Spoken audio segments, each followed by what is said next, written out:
لو تناهيتم إلى سر الحياة وصنعتم كائنا حيا نرى. کل ایک صاحب آئے مجھ سے ملنے کے لیے، بار بار مجھے کہہ رہے ہیں مجھے نصیحت کریں، میں کیا کوئی نصیحت کریں کوئی نصیحت کریں.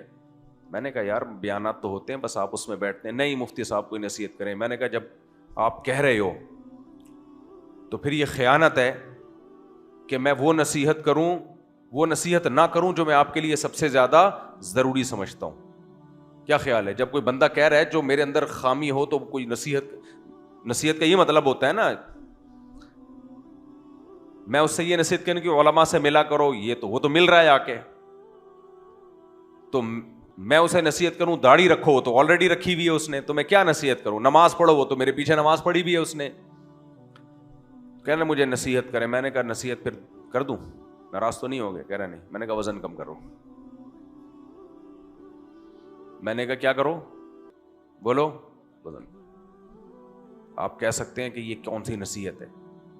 اور بھائی ہمارے نبی صلی اللہ علیہ وسلم نے صحیح بخاری میں ہے کہ اس امت میں جو دو خرابیاں ذکر کی ہیں نا، جو سب سے پہلے آئیں گی، ان میں ایک جھوٹ اور ایک موٹاپا. بار بار کہتا ہوں موٹاپے کا مطلب یہ نہیں کہ جو بھاری جسم کے لوگ ہیں ان کو برا کہنا شروع کر دیں. صحابہ میں بھی بہت سے بھاری جسم والے تھے، اور تابعین میں بزرگان دین میں آج تک ہیں، بہت کم کھاتے ہیں لیکن پیٹ بھی نکل جاتا ہے بعض دفعہ کسی بیماری سے، یہ نیچرلی بعض لوگوں کا ہوتا ہے. یہاں وہ موٹاپا مراد ہے جو، بولو ادھر توجہ، کھا کھا کے آیا ہو. کیوں؟ منہ پہ کنٹرول نہیں ہے. جس کو منہ پہ کنٹرول نہیں ہے اس کا مطلب اسے اپنی خواہشات پہ کنٹرول، بولو، نہیں ہے. کھانے کی وجہ سے اگر موٹا ہے تو دو چیزیں ہیں اس میں. کھانے کی، میں بار بار یہ بات بیان کرتا ہوں، میں نے بڑے بڑے علماء دیکھے بھائی، بھاری جسم کے بڑے بڑے بزرگ دیکھے، پیٹ بھی نکلا ہوا ہے ان کا، وہ نیچرلی ہے. کسی موٹا بڑے پیٹ والے کو یا بھاری جسم والے کو برا سمجھنے کی اجازت نہیں ہے، کیونکہ یہ کس کی طرف سے ہوتا ہے؟ بہت دفعہ قدرت کی طرف سے. اور بہت سے ایسے پیٹو دیکھے ہیں پھوڑتے رہتے ہیں صبح شام، لیکن دبلے ہیں، وہ پتہ نہیں کہاں جا رہا ہے. تو اصل پرابلم موٹے یا دبلے ہونے کی نہیں ہے، اصل کیا ہے؟ منہ پہ کنٹرول، بولو، نہیں ہے. اسلام نہیں چاہتا کہ آپ کی خواہشات بے لگام ہو جائیں، اور سب سے مشکل کام منہ پہ کنٹرول کرنا ہے، سب سے مشکل. تو اس سے کیا نبی نے کیوں منع کیا زیادہ کھانے، اور زیادہ کھانے کی وجہ سے جو موٹاپا آ رہا ہے کیوں منع کیا؟ اسلام کا ٹاپک ہے میڈیکل سائنس، بولو بولو نا یار. نہیں ہے بھائی. اگر اسلام کا ٹاپک میڈیکل سائنس ہوتا تو میں کلینک کھول کے بیٹھا ہوتا نا یہاں پہ، مفتیان کرام لوگوں کو شوگر کے نسخے بتا رہے ہوتے بیٹھ کے. کیوں رہی بھائی؟ وہ بھی اعلان کی مجھے نماز کے بعد دینا ذرا. تو اسلام کا ٹاپک میڈیکل سائنس نہیں ہے، لیکن پھر بھی نبی موٹاپے کو ناپسند کر رہے ہیں. وہ موٹاپا جو کھانے کی وجہ سے ہو، اصل میں موٹاپا نہیں ہے. اصل میں اسلام سستی کو ناپسند کرتا ہے، کیونکہ اسلام کے جتنے کام ہیں ان میں ایک بھی کام سستی کے ساتھ نہیں ہو سکتا، ہو ہی نہیں سکتا. سب سے پہلے فجر کی نماز ہے، اور اگر اس میں تہجد کو بھی شامل کر لو جس کی بہت تاکید ہے، سست آدمی تہجد پڑھے گا؟ چلو وہ تو لازم نہیں ہے، اللہ نے بھی چھوٹ دی ہے. سست آدمی فجر میں اٹھے گا؟ کم بخت، ناممکن ہے. تبھی کتنے لوگ ہم نے دیکھیں گے فجر نہیں پڑھی جاتی ہم سے، فجر نہیں پڑھی جاتی ہم سے. اسلام نے کیسی پیاری نماز دی ہے فجر. صبح صبح سورج نکلنے سے پہلے اٹھ جاؤ، وضو کرو، مسجد میں حاضری دو. سست آدمی کا کام نہیں ہے. سست آدمی حقوق ادا نہیں کر سکتا. بیوی کے حقوق ادا کرے گا؟ نہیں کر سکتا. وہ یہ لے آؤ وہ لے آؤ، میں نہیں لا رہا، پڑا ہوا ہے وہاں. ہر گھر میں ایک ایسا بندہ ہوتا ہے جو کسی کام کا نہیں ہوتا. ماں جب کہتی ہے یہ کر لو تو کہتے ہیں اس کو بول دو. باپ کہتا ہے بیٹا یہ کر لے، ابو اس کو بول دو. اس کو دکان پہ بیٹھاؤ، دکان کھا جائے گا. اسے کوئی کاروبار چلا کے دو، وہ کھا جائے گا. مجھے بہت غصہ آتا ہے. اس کا حل، اصل علاج اس کا کیا ہے؟ چماٹے ہیں. اور ٹائم پہ چماٹے لگ جائے نا انسان کا بچہ بن جائے گا. ماں باپ نے اگر ٹائم پہ چماٹے نہیں لگائے, بڑا ہو گیا اسی کنڈیشن میں, وہ اب نہیں بن سکتا. سست کا سست, وہ مرے گا بھی لیٹ, ٹائم پہ نہیں مرے گا وہ. لیکن اس کی زندگی سے کوئی فائدہ نہیں ہے, زندگی میں بھی ایسے جیسے مرا ہوا ہے. تو لوگ کہیں گے کوئی مرنے کے بعد بھی لیٹا ہوا ہے, مرنے سے پہلے بھی کیا تھا, لیٹا ہوا. تو سستی بہت بری چیز ہے. اور سست کسے کہتے ہیں؟ جس کو اپنی خواہشات پہ کنٹرول نہ ہو, از کالڈ سست. سمجھ میں آ رہی ہے بات؟ دل چاہ رہا ہے یہ کھا لو, یہ کھا لیا. دل چاہ رہا ہے وہاں بیٹھ جا, وہاں بیٹھ گیا. پڑھائی کا ٹائم ہے, بیٹھ گیا لڑکوں میں گپے مارنے کے لیے. اسکول کے بچوں کو یہ بڑا مسئلہ ہوتا ہے. پڑھائی کا ٹائم ہے, دوستوں میں بیٹھ گئے, اٹھا ہی نہیں جا رہا. پولیس آ رہی ہے اٹھانے کے لیے, اٹھ بھائی تیرا کل ایگزام ہے, ہلا ہی نہیں جا رہا. اس کا سب سے زیادہ تعلق آپ کی باڈی سے. اگر آپ کی باڈی میں موٹاپا ہے یا پھوڑ پھاڑ رہے ہو تو آپ چست نہیں ہو سکتے. کچھ لوگوں کا میٹابولزم اتنا تیز ہوتا ہے, جیسے ہمارے رفیع بھائی ہیں, یہ جتنا بھی کھا لیں یہ سست نہیں ہو سکتے. اندر کی باڈی نا ہلتی رہتی ہے. میں نے کبھی ان کو آرام سے بیٹھے ہوئے نہیں دیکھا. ابھی بیٹھے ہوئے وہ بیان سن رہے ہیں, آرام سے نہیں بیٹھے. اچھی بات ہے, چست ہونا چاہیے, انسان ایکٹیو ہونا چاہیے. بھاگے دوڑے پھر کھا بھی لے تو وہ لگ جاتا ہے. تو آپ نے دیکھا ہوگا کچھ لوگ گھر میں ایسے ایکٹیو, جا رہے ہیں ادھر آ رہے ہیں, ادھر آ رہے ہیں, ادھر جا رہے ہیں, اور کچھ ہوں گے پڑے ہوئے رہیں گے ہر وقت. اللہم انی اعوذ بک من الکسل. نبی صلی اللہ علیہ وسلم نے فرمایا, اے اللہ سستی سے میں تیری پناہ مانگتا ہوں. صحابہ میں سستی ہوتی تو اتنی بڑی بڑی جنگیں نہ لڑتے. وہ جب مسلمان چست ہوا کرتے تھے, دنیا میں مسلمانوں نے راج کیا ہے, ہر میدان میں ہم آگے تھے. اور جب مسلمان سست ہوئے تو حال دیکھو کیا ہو گیا, باتیں پھینکتے رہیں گے. اور جتنا سست ہوگا نا منہ کے فائر اتنے مارے گا وہ بیٹھ کے. سست آدمی کی ساری طاقت کہاں ہوتی ہے؟ بولو, زبان میں. کبھی ادھر بیٹھا ہوگا مسجد کے ادھر تھوڑے سے ٹیک لگا کے پھینک رہا ہوگا لمبی لمبی. کبھی کسی گٹر کے ڈھکن پہ بیٹھا ہوگا, لمبی تبصرے ایسے کر رہا ہوگا, ایسا پھینک رہا ہوگا لمبی. کچھ پتا نہیں ہوگا اس کو کسی چیز کی حقیقت کا, کچھ لینا دینا نہیں ہے, بولتا رہے گا بیٹھ کے. شادی نہیں ہو رہی میری, شادی نہیں ہو رہی. ایسے بھی بہت کر رہا ہوتا ہے, کوئی رشتہ ہی نہیں دے رہا, جہاں جاتا ہوں دھکے دے کے بھگا دیتے ہیں. بھائی تو جاتا ہے تو جو ٹائم دیا ہوتا ہے تو اس ٹائم پہ پہنچ نہیں رہا ہوتا. لڑکی والے کہتے ہیں ابھی سے پتا, میں نے دیکھتا ہوں یہاں دولہا ہی لیٹ ہوتا ہے اپنی شادی میں. تو میں کہتا ہوں جب تو اپنی شادی میں 1 گھنٹہ لیٹ ہے تو آگے سارے کام کیا ہوں گے؟ لیٹ. تو بچے بھی لیٹ پیدا ہوں گے. اب جو بچہ 1 گھنٹہ پہلے پیدا ہو جانا چاہیے تھا وہ 1 گھنٹے کے بعد ہوگا. بتاؤ وہ بچہ بھی سست ہوگا کہ نہیں ہوگا؟ جو ٹائم پہ پیدا نہیں ہو رہا. دنیا میں آنا کتنی بڑی نعمت ہے, جو دنیا میں ٹائم پہ نہیں آ رہا تو آگے اس سے کیا توقع رکھو گے؟ تو یہ ہم سب کا کامن مسئلہ ہے, سستی سب کا کامن مسئلہ ہے. یہ سب اس میں مشترک ہے. میں کوئی یہ اپنے آپ کو میں اس سے مستثنا نہیں کر رہا ہوں, یہ قومی بیماری ہے ہمارے اندر. تو اللہ تعالیٰ روزہ ہمیں رکھواتے ہیں رمضان کا, تاکہ ہماری جو طاقت ہے نا, کنٹرولنگ پاور, وہ کیا ہو, بڑھ جائے. اور منہ پہ کنٹرول کرنا سب سے مشکل. تو جب سب سے مشکل کام انسان کر لے گا تو جو آسان کام ہے وہ تو اور آسان ہو جائیں گے. کیا خیال ہے؟ تو سب سے مشکل کام کیا تھا؟ منہ پہ کنٹرول. وہ اللہ نے کروا دیا, یہ رمضان کی برکت سے کروا دیا. لیکن مسلمان بڑا ڈھیٹ ہے, مسلمان سے زیادہ ڈھیٹ کوئی ہے. وہ اس ٹریننگ کو بھی ٹریننگ نہیں سمجھتا, وہ اسے ایک رسم کے طور پہ کر رہا ہوتا ہے کہ جی رمضان آ گیا تو ہم نے پرہیز کرنا ہے, بس کیا کریں, ہماری پرمپرا ہے, ہماری خاندانی روایات ہیں کہ رمضان میں صبح سحری کی جاتی ہے اور افطاری کی جاتی ہے اور بیچ میں کچھ کھایا نہیں جاتا. تو یہ تھوڑا سا گزرنے دو, صحیح ہے, تھوڑا سا ٹائم کیا ہونے دو, پاس ہونے دو, پھر دیکھو. تو افطاری میں ہی پتہ چل جاتا ہے. اچھا, اللہ تعالیٰ کا میرے ساتھ یہ فضل ہوا بعض دفعہ اللہ تعالیٰ کی طرف سے نعمت ہو جاتی ہے. میں نے جب ہم چھوٹے تھے نا تو میں یہ دیکھتا تھا, اس وقت روزے ہم پہ فرض بھی نہیں ہوئے تھے, لیکن ہم دیکھتے تھے کہ جب میں روزہ رکھتا تھا تو جب میں شربت وربت پیتا تھا نا, یہ چینی وینی کے شربت, تو سستی بہت ہوتی تھی باڈی میں, سے نیند آ رہی ہے, تو میں نے اسی وقت یہ شربت چھوڑ دیا. حالانکہ کسی ڈاکٹر نے نہیں ہمیں سمجھایا, کسی نے مجھے نہیں بتایا کہ یہ ہوتا ہے, اس سے یہ چینی نقصان دہ, نہ بس ایک دماغ میں یہ بات آئی تھی کہ یار یہ جب پیتے ہیں تو ایسے سست تو کیا کرنا ہے ایسے, یعنی ایسی غذا کا کیا فائدہ جسے پی کے کیا ہو جائیں, ٹن ہو جائیں. تو اس وقت سے لے کے اب تک شاید زندگی میں چند بار کسی کے اصرار پہ میں نے شربت پی لیا ہو افطاری میں یا کہیں دعوت میں, انگلیوں پہ گنا جا سکتا ہے. مجھے نہیں یاد پڑتا 30-35 سال سے ہم نے کبھی, بلکہ 40 سال سے ہم نے کبھی شربت پیا ہو. سمجھ میں آ رہی ہے بات کہ نہیں آ رہی ہے؟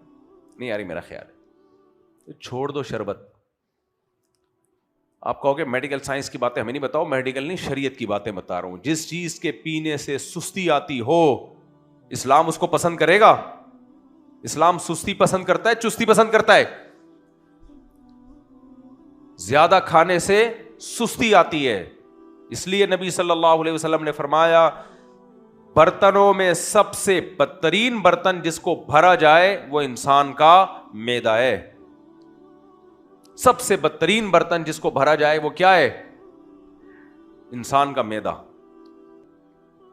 ٹھوسے چلے جا رہے ہیں اس کے اندر. نبی صلی اللہ علیہ وسلم کے پاس ایک شخص آیا, غیر مسلم تھا, بھوک لگ رہی تھی, آپ نے اسے دودھ کا پیالہ پیش کیا, اس نے دودھ کا پیالہ پیا, پھر آپ نے دوبارہ اس کو پیالہ دیا, اس نے دوسرا پیالہ پیا, پھر آپ نے تیسرا پیالہ دیا, 7 پیالے پی گیا وہ. کتنے؟ 8ویں پہ کہا کہ سیر ہو گیا میں, بس. پھر اس نے اسلام قبول کیا.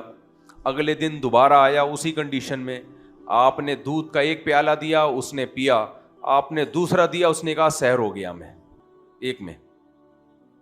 تو اس موقع پہ نبی نے فرمایا, ترمذی کی حدیث, المؤمن یأکل فی معن واحد والکافر یأکل فی 7 امعاء. مومن 1 آنت بھرتا ہے اور کافر 7 آنتیں بھر کے کھاتا ہے. آپ کہہ سکتے ہو آج تو کافی لوگ بڑی ڈائٹنگ کر رہے ہیں, وہ ڈاکٹروں کے کہنے پہ کر رہے ہیں, وہ خواہشات کو کنٹرول کرنے کی وجہ سے نہیں کر رہے. جہاں ڈاکٹر کہتے ہیں وہاں خواہشات کنٹرول ہو جاتی ہے, جہاں نہیں کہتے تو وہاں دیکھو شراب بھی چل رہی ہے, اور جو نائٹ کلبوں میں ہو رہا ہے, گرل فرینڈ وغیرہ وغیرہ, ان کی تو خواہشات کی کنٹرولنگ پاور ہے ہی نہیں ان میں. اور ابھی عورتوں سے دل نہیں بھرا نہیں ہے کہ وہ ہومو سیکسولیٹی کی طرف بھی چلے گئے ہیں. یہ تو ڈاکٹروں نے ان کو بتایا کہ کسی دھماکے سے پھٹ جاؤ گے, اس لیے تھوڑا ڈائٹ کرو. اسلام پہلے سے ہی آپ کو منہ کو کنٹرول کرنے کا حکم دیتا ہے. اور یہ بھی ذہن میں رکھو, میں نے جتنی حدیثیں دودھ کے بارے میں دیکھی ہیں وہ سب حدیثوں میں ایک ہی مضمون ہے, شدید بھوک میں دودھ کو کھانے کے طور پہ استعمال کیا گیا ہے بس. اور صرف دودھ پیا بس, پیٹ بھی. آج ہے کوئی ایسا مائی کا لال بھوک لگ رہی ہو, دودھ پیا اور کیا میرا پیٹ بھر گیا, اب کھانے کی ضرورت نہیں ہے؟ کوئی ہے ایسا؟ بولو نا کیا ہو گیا؟ نہیں ہے. اس کا مطلب کوئی ٹیکنیکل فالٹ ہے ہمارے اندر. خوراک کے معاملے میں اسلام کی تعلیمات کو ہم فالو نہیں کر رہے ہیں. آپ تجربہ کر کے دیکھو, سحری میں کچھ بھی نہیں ہے, صرف 1 گلاس دودھ پی لو, بڑا اچھا دن چلتا ہے, سارا دن فٹ فاٹ. تو دودھ کو وہ ویلیو, دودھ کو دودھ سمجھا ہی نہیں جا رہا. ہمارے یہاں دودھ پراٹھے کے ساتھ ہوگا یا اور 20 چیزوں, ناشتے کے بعد 1 گلاس دودھ پیا جاتا ہے. دودھ مکمل غذا ہے, بس پی لو, ختم. پانی کی جگہ بھی اور خوراک کی جگہ بھی. وہ نبی نے فرمایا کہ کوئی کھانا ایسا نہیں ہے جو پانی کی جگہ بھی استعمال ہو اور خوراک کی ضرورت بھی پوری کرے سوائے دودھ کے. آپ نے فرمایا پیاس لگ رہی ہو نا, دودھ پی لو, پیاس بھی بجھ گئی اور پیٹ بھی بھر گیا. اس سے جتنی انرجی چاہیے بس مل گئی, اس میں جتنی شوگر ہے وہ کافی ہے سارا دن چلانے کے لیے. ہمارے نبی اور صحابہ کی سنت یہ تھی, شدید بھوک لگ رہی ہے, دودھ پی لیا, اور اس کو بڑا اعلیٰ کھانا سمجھا جاتا تھا. تو آپ تجربہ کر کے دیکھو, شدید بھوک میں 1 گلاس دودھ پیو, بس یہ کھانا ہو گیا. پھر دیکھو آپ کی صحت کیا ہوتی ہے. دودھ ٹھا کر کے باڈی کو لگے گا جا کے. ابھی دودھ کو اپنی جگہ فٹ ہونے کی دودھ کو جگہ مل نہیں رہی ہوتی. وہ پراٹھوں کے بیچ میں سے کیا کر رہا ہوتا ہے؟ جگہ بنا رہا ہوتا ہے. تو میرے بھائی خواہشات پہ کنٹرول کرنا ہے. ہاں وہ جو میں بتا رہا تھا نا, وہ صاحب آئے کہ مجھے کوئی نصیحت کریں. پہلے تو میں کر نہیں رہا تھا, میں نے کہا پتہ نہیں افورڈ کر پائیں کہ نہیں کر پائیں. پھر کہنے لگے کوئی نصیحت کریں. زیادہ پرانی بات نہیں, کل کی بات ہے یہ, کل رات کی. پھر کہنے لگے کوئی نصیحت کریں. میں نے کہا جب زیادہ کہہ رہے ہیں تو میں نے کہا بھائی وزن کو کیا کرو, کم. کہنے لگے کیسے کہنے لگے کیسے. اچھا میں جو بندہ ہوتا ہے نا اس کے حساب سے اس کو نصیحت کرتا ہوں. موٹیویشن یعنی موٹیویشن اس کے حساب سے کرتا ہوں. تو وہ چونکہ داڑھی والے ماشاءاللہ اور دین کی دعوت سے بھی جڑے ہوئے, تو میں نے کہا دیکھو آپ کی دین کی دعوت میں پرسنالٹی کا سب سے زیادہ دخل ہے. اگر کوئی شخص زیادہ کھانے کی وجہ سے آڑا ترچا ہو گیا, ٹیڑھا میڑا آڑا ترچا, پتہ ہی نہیں چل رہا ادھر کو جا رہا ہوں کہ کچھ چیزیں جب ادھر کو جا رہے تو کچھ چیزیں اس کی ادھر کو جا رہی ہیں. وہ کوشش کر رہا ہے میں یہاں جاؤں لیکن کچھ چیزیں اس کو ادھر کو لے کے جا رہی ہیں. تو بالکل میں نے کہا آڑا ترچا ٹیڑھا میڑا آدمی اس کی دعوت میں اثر نہیں ہوتا.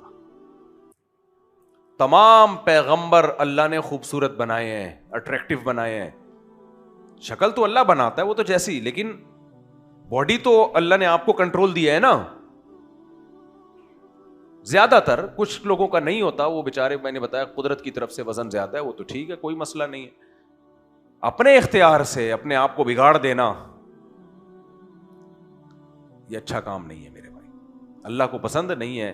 حدیث میں آتا ہے نبی صلی اللہ علیہ وسلم نے کہ یہودی عالم کو آر دلائی تھی اس کے موٹے ہونے پہ. آپ نے اس سے فرمایا کہ کیا تو نے تورات میں پڑھا نہیں ہے کہ اللہ کو موٹے پیٹ والے سے نفرت ہے, اور تو اپنا پیٹ دیکھ, وہ حرام کھانے کی وجہ سے نکلا تھا اس کا پیٹ. فرمایا کہ تو کتنا تورات پر عمل کر رہا ہے جو صبح شام تورات کرتا ہے. ہم بھی صبح شام قرآن کرتے ہیں, لیکن آپ دیکھ لو ہماری حالت کیا ہے. تو میں نے ان سے کہا وہ بہت زیادہ موٹے نہیں تھے وہ. میں نے کہا بھائی آپ دعوت کے کام سے جڑے ہو. میں نے کہا مولوی پتلا بہت اچھا لگتا ہے, مولوی تو موٹا اچھا لگتا ہی نہیں. پھر میں بار بار ریپیٹ کر رہا ہوں کہ جو قدرتی طور پہ بھاری جسم کے ہیں وہ تو سب میں ہی ہوتے ہیں. وہ مولوی جو کھا کے موٹا ہو گیا ہو, داعی جو کھا کے موٹا ہو گیا ہو, جس کو لوگ دیکھ رہے ہیں کھائے جا رہے, دسترخوان کھا گیا, لوگ بھاگ رہے ہیں کہ ہمیں نہ کھا جائے کہیں.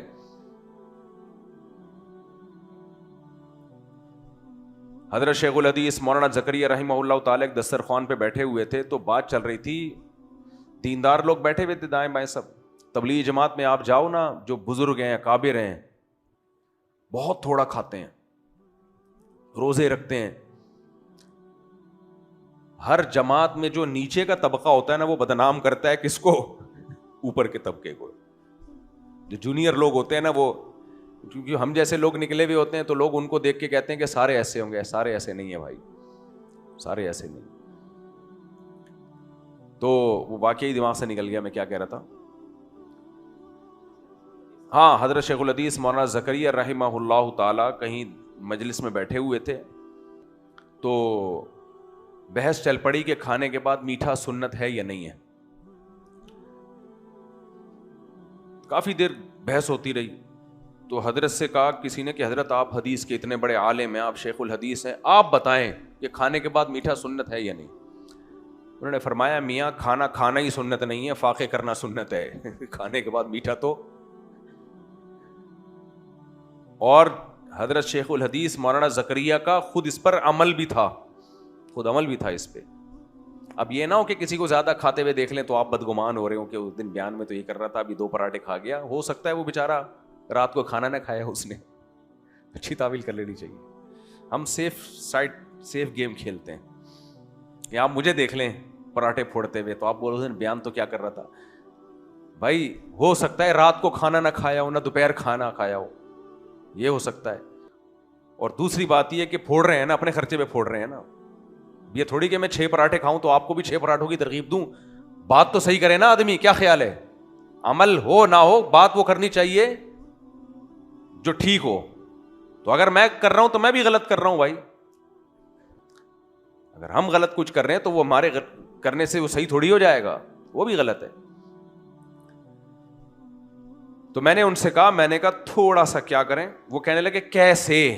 یہ بڑا مشکل سوال ہے, کیسے؟ اس میں کچھ لوگ خوش فہمی کا شکار ہیں کہ ہم تھوڑی سی واک کریں گے نا, رات کو 5 منٹ ہم چلیں گے تو اس سے ہم کیا ہو جائیں گے, کم. نہ, ایسا نہیں, ایسا بالکل بھی نہیں. میں نے کہا میرے بھائی جتنے ماہرین ہیں اس پر متفق ہیں کہ وزن کم کرنے کے لیے کس پہ کنٹرول کرنا پڑے گا, منہ پہ, کھانے پہ کنٹرول. اور کھانے کی ڈیفینیشن کیا ہے؟ روٹی اور چاول کو کھانا کہا جاتا ہے. کس کو کھانا کہا جاتا ہے؟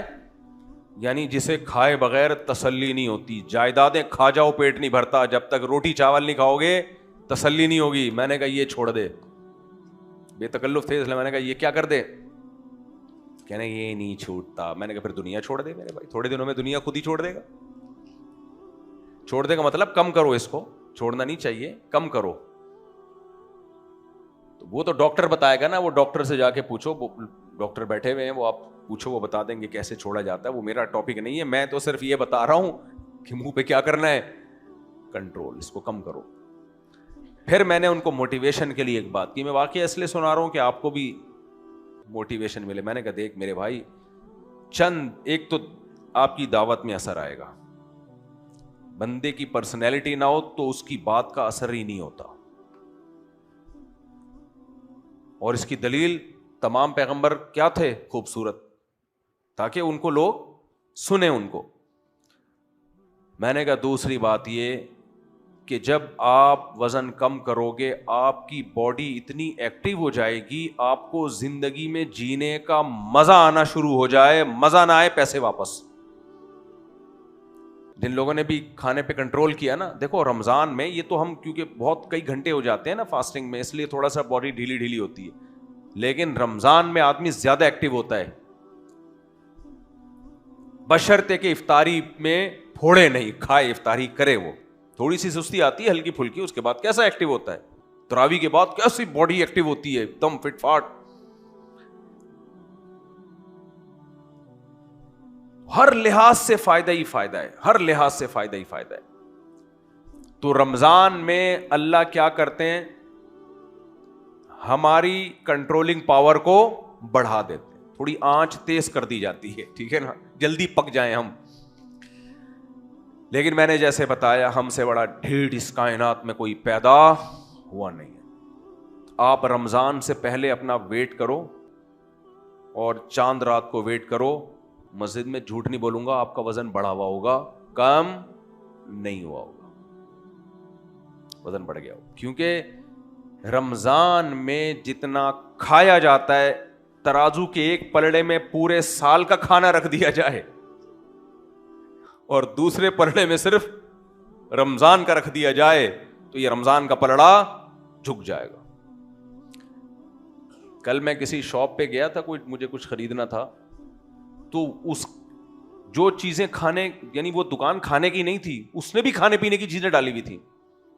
میں حیران کہ تیری تو شاپ کھانے کی نہیں ہے. رمضان میں چلتا ہے سب, یعنی رمضان میں کھانے پینے کی چیزوں پہ اتنا رش ہوتا ہے کہ جس آدمی کا کام کھانے پینے کی چیزیں نہیں بیچنا ہے وہ بھی کیا بیچ رہا ہوتا ہے, کھانے پینے کی چیزیں, کیونکہ سب کھا رہے ہیں. ابھی کھانے کے علاوہ مسلمان کا کوئی کام نہیں ہے. حالانکہ چیزیں سستی ہو جانی چاہیے نا, کیونکہ اب تک نہیں کھا رہے.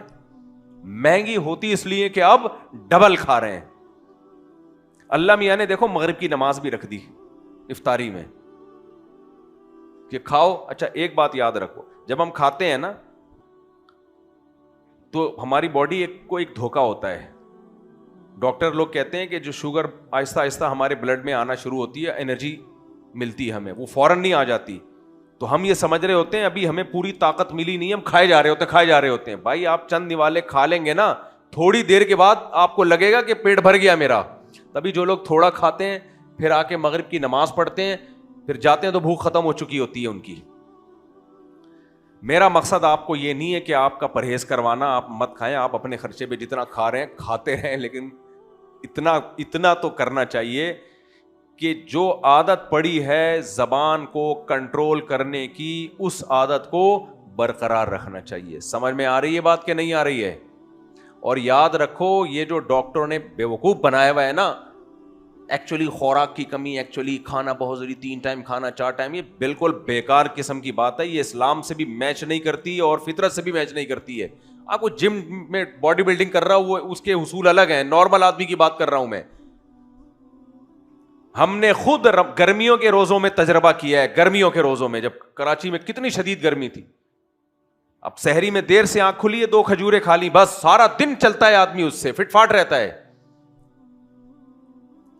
تو یہ دماغ سے نکال دو کہ کھانا کھانا ضروری ہے. ایک اصول یاد رکھو, ایک اصول, وہ اصول یہ ہے کہ کھائے بغیر میں مروں گا نہیں, یہ دماغ میں بٹھا لو. کھائے بغیر میں بولو مروں گا نہیں, میں نے نہیں کھایا تو کمزور نہیں ہوں گا, یہ دماغ میں بٹھا لو. اور اصل یہ ہے کہ نہیں کھانا, مجبوری میں کھانا ہے. سمجھ میں آ رہی ہے بات؟ زندگی اس اصول پہ گزار لو.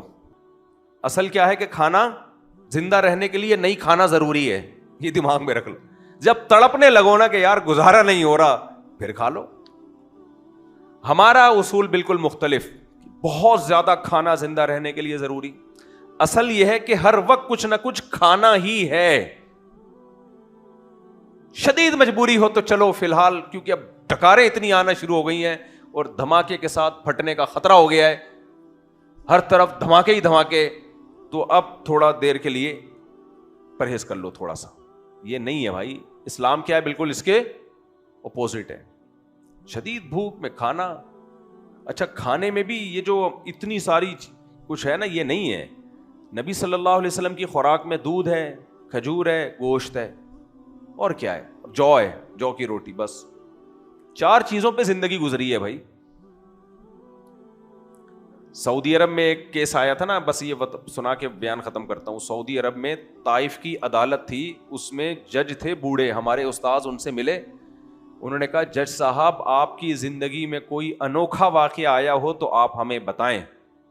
کئی سال سے وہ طائف کی عدالت میں کورٹ کے جج تھے, تو انہوں نے کہا میری زندگی میں ایک عجیب واقعہ آیا. ایک آدمی کی 4 جوان بیویاں آئیں, انہوں نے کیس کیا کہ ہم اس سے تنگ ہیں. تنگ کا مطلب سمجھتے ہیں نا, ہم اس سے تنگ ہیں, اس کو بولو کنٹرول. تو وہ اچھا بس میں جب مکمل, وہ جج صاحب کہتے ہیں میں نے اس کے شوہر کو بلوا لیا. کون؟ ٹارزن ہے بھائی. کہہ رہے ہیں وہ بڈھا آدمی. تو کہہ رہے ہیں جج صاحب کہتے ہیں میں نے کہا بھائی کیس ویس تو بعد میں کروں گا, ذرا سائڈ پہ لے گیا, کوئی کھاتا واتا کیا ہے؟ تو کچھ بھی نہیں تھا اس کی خوراک میں, کھجور, دودھ بس, اور زیتون کا تیل تھا میرا خیال ہے. 3 چیزوں پہ زندگی گزر رہی ہے. کوئی وٹامن شٹامن ٹوپی ڈرامے جو ادھر ادھر کے لگائے ہوئے ہیں, فٹ فاٹ. تو میرا مقصد کوئی آپ کو انٹرٹینمنٹ کے لیے واقعہ سنانا نہیں ہے, میرا مقصد یہ بتانا ہے کہ جب اللہ تعالیٰ نے اس مہینے میں ہم سے پرہیز کروا دیا ہے تو اس کو کنٹینیو رکھو. منہ پہ کیا کر لو, تھوڑا سا کنٹرول کر لو, جو میرے بھی نہیں ہے, جو حقیقت بات.